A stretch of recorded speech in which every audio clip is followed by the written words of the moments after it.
সদৌ ছাত্ৰ সন্থাৰ শিৱসাগৰ সাধাৰণ সভাই আমাক যি সদৌ ছাত্ৰ সন্থাৰ গুৰুত্বপূৰ্ণ পদবী সহকাৰী সাধাৰণ সম্পাদক পদ প্ৰদান কৰাৰ বাবে আমি সদৌ চৰাইদেউ জিলা ছাত্ৰ সন্থাই আমি সদৌ ছাত্ৰ সন্থাৰ সন্মানীয় মুখ্য উপদেষ্টা ডক্টৰ সমুজ্জ্বল কুমাৰ ভট্টাচাৰ্য, সন্মানীয় সভাপতি উৎপল কুমাৰ শৰ্মা, নৱনিৰ্বাচিত সন্মানীয় সাধাৰণ সম্পাদক সমীৰণ ফুকনকে প্ৰমুখ্য কৰি বৰ্তমানৰ সদৌ ছাত্ৰ সন্থাৰ কেন্দ্ৰীয় কাৰ্যনিৰ্বাহক সমিতি আৰু সমগ্ৰ অসমৰে যিসকল প্ৰতিনিধি শিৱসাগৰ সাধাৰণ সভাত উপস্থিত হৈছিল সমগ্ৰ প্ৰতিনিধিকে আমি ধন্যবাদ জ্ঞাপন কৰিছোঁ, কৃতজ্ঞতা জ্ঞাপন কৰিছোঁ।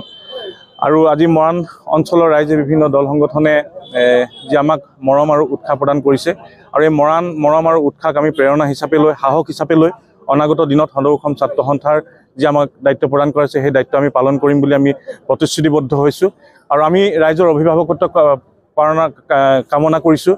আমি অসমবাসী ৰাইজে প্ৰজন্মই জাতিটোৰ সুৰক্ষিত ভৱিষ্যতৰ কাৰণে আমি সংগ্ৰাম অব্যাহত ৰাখিবলগীয়া হৈছে। এই সংগ্ৰামত আমি প্ৰজন্মই সংগ্ৰাম কৰি থাকিবলগীয়া হৈছে।